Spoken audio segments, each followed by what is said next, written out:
Bom dia, eu me chamo Maria Eduarda, sou graduanda do curso de Engenharia Florestal e bolsista de Iniciação Científica pelo programa PROBIC. O presente vídeo tem o intuito de apresentar o nosso trabalho, que está intitulado como Substrato Alternativo para o Teste de Inovação de Semente de Araçá, no qual foi executado sob a orientação da professora doutora Luciana Magda Juliana. O araçá também é conhecido como araçá vermelha e araçá coroa, tendo como nome científico Psidio cauteriano. É uma árvore nativa do Brasil que pode ser encontrada desde o estado do Rio Grande do Sul até o estado do Ceará. Os frutos dessa espécie são fonte de alimentação tanto para a fauna quanto para o homem, podendo ser consumido de maneira natural ou processada a partir de sucos e geleias e sorvetes. Além disso, a espécie é útil para a recuperação de áreas degradadas e para enriquecimento de sistemas agroflorestais. Devido a essas aplicações, a elevada produção de frutos por árvore e a ampla distribuição fitogeográfica por todo o território nacional, essa espécie possui um elevado potencial econômico. Porém, ela ainda é pouco explorada e geralmente é cultivada em pomares domésticos. A produção de sementes e mudas florestais no Brasil é regulamentada por legislação. Essa legislação tem por objetivo assegurar a qualidade das sementes e mudas florestais produzidas em todo o território nacional. Para isso, os laboratórios de análise de semente devem seguir algumas normas e metodologias para análise de sementes. Um dos procedimentos técnicos empregado para avaliar a qualidade de um lote é o teste de germinação. Esse teste fornece informações sobre a viabilidade de um determinado lote de semente.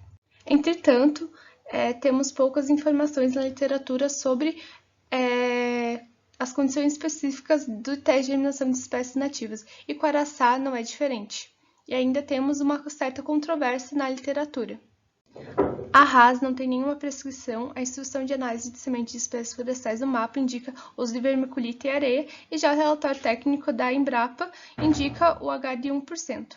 Mediante a necessidade de estudos que forneçam informações para o cultivo do araçá e essa controvérsia encontrada na literatura, o presente trabalho teve por objetivo a determinação do substrato ideal para a execução do teste de germinação em semente de araçá, testando as diferentes metodologias empregadas na literatura.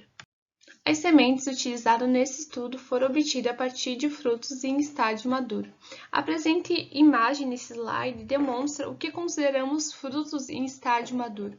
Os frutos foram coletados a partir de 3 matrizes que são procedentes do município de Lages, Santa Catarina, sendo cada matriz considerado um lote de sementes.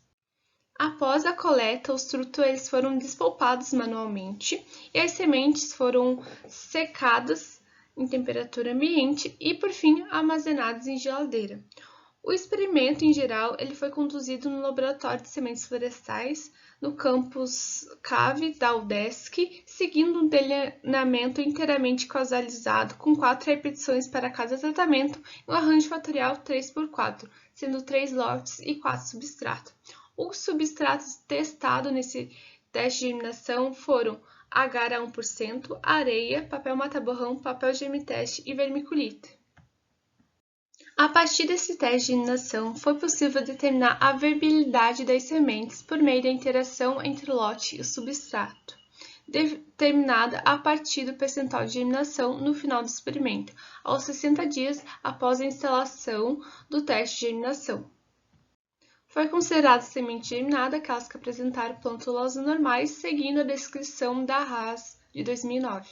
Já o vigor da semente foi determinado por meio da primeira contagem de germinação aos 30 dias após a instalação do experimento e pelo índice de velocidade de germinação, que foi definido a partir de avaliações diárias. Após a obtenção dos dados, as médias foram comparadas pelo teste de Tuck a um nível de 5% de significância com o auxílio do software Sisuário. Quanto aos resultados obtidos, a análise de variância demonstrou que há diferença significativa entre a interação dos fatores. Dessa forma, as análises foram realizadas mediante o desdobramento das interações, o que também reforça a necessidade de considerar a variação entre os lotes para a escolha do substrato ideal.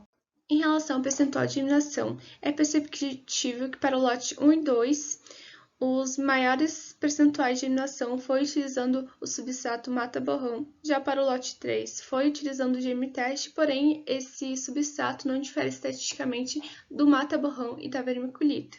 E também os menores índices de germinação para os 3 lotes foi utilizando o substrato areia.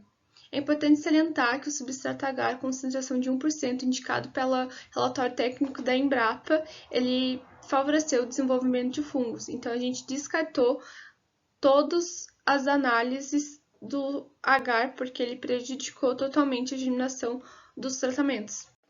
Na primeira contagem de germinação, para o lote 1, 2 e 3, o mata-borrão foi o substrato que melhor propiciou condições adequadas para a germinação aos 30 dias. E novamente, para o lote 1, 2 e 3, o mata-borrão foi que apresentou IVG superior. A influência do mata-borrão ele pode estar associada às características físicas do substrato, é um substrato bastante permeável, poroso e possui alta capacidade de reter água, o que é ideal para sementes pequenas.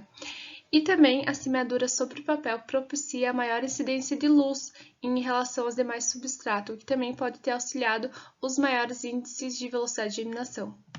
Já o baixo desempenho da areia pode estar associado à manutenção da umidade. A areia é um substrato bastante permeável e possui uma alta drenagem. Assim, a parte superior do substrato pode ter ficado ressecada, fornecendo menor umidade para as sementes, o que pode ter afetado no desenvolvimento fisiológico dessa semente. Mediante os resultados obtidos, podemos concluir que o substrato mata-borrão possibilitou maior percentual e velocidade de germinação para diferentes lotes, sendo indicado para o teste de germinação de semente de araçá. Por fim, gostaria de agradecer minha orientadora Luciana por todo o amparo durante a execução do trabalho, a FAPESC, ao Governo do Estado de Santa Catarina, ao UDESC e ao CNPq pela oportunidade e incentivo à pesquisa. Muito obrigada!